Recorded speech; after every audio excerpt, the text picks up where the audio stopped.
Here we are asked to graph this sine function, and we're going to start by finding the midline and then the maximum and the minimum. So the midline is always just told to us by the k value. So my midline here is going to be at -1. The maximum and the minimum is basically just the k value plus the amplitude, k value minus the amplitude. My amplitude here is just 1 because it's represented by our a value, or the absolute value of that. So that means that my maximum here is just going to be at 0, and my minimum is going to be, here at -2, because I'm just going 1 unit up and 1 unit down from that midline. Next, my starting point here is going to be told by the h value and then the general shape. So my h value here I see is 2 pi over 3, and it's adding 2 pi over 3. So I'm actually going to the left from our y-axis. Now, the y value here is told by the general shape. Since I have a negative sign, that the general shape kind of looks like this of one period, meaning it starts at the midline. So I find the h value that we already talked about. The midline is at -1, so there's my starting point. Next, I got to find the period, which is just 2 pi over b. My b value looks like it is just 1 because there's nothing in front of this x here. So my period is just 2 pi. So I look here and I'm going to add 2 pi to -2 pi over 3. Real quick math here for those of you that need the fraction work.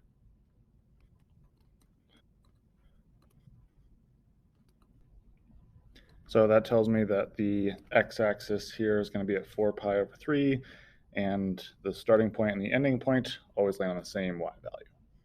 So now we have the period, our starting point, our ending point. Now we just need the distance between our reference points, which I'm going to use by taking the period and dividing it by 4. I know my period is 2 pi. If I were to simplify that, then the distance between all my reference points on the x values is just pi over 2. So in this case here, I'm going to be needing to add pi over 2 each time to the x value. So again, a little bit of work with fractions here to show you where our x values are. So just wanted to kind of like show the thought process behind how I got the x values. And basically the distance between the reference points is pi over 2. So I'm just adding pi over 2 each time, which takes a little bit of fraction work. So I'm changing pi over 2 into 3 pi over 6, and I'm changing -2 pi over 3 into -4 pi over 6. So adding those together, I get negative pi over 6. So that's going to be my second reference point's x value. I add another 3 pi over 6, which actually gives us, that's 2 pi, my bad, 2 pi over 6, which simplifies to just pi over 3, which is going to be our second. Then we are going to add another 3 pi over 6, which again, I'd have to change the denominator here. Ends up giving us 5 pi over 6, adding 3 pi over 6, and simplifying to get 4 pi over 3. So that gives me all my x values. So my y values are told by the general shape. So if you look back at this orange graph here, we're starting at the midline, and we're going down to the minimum, back to the midline, maximum, back to the midline.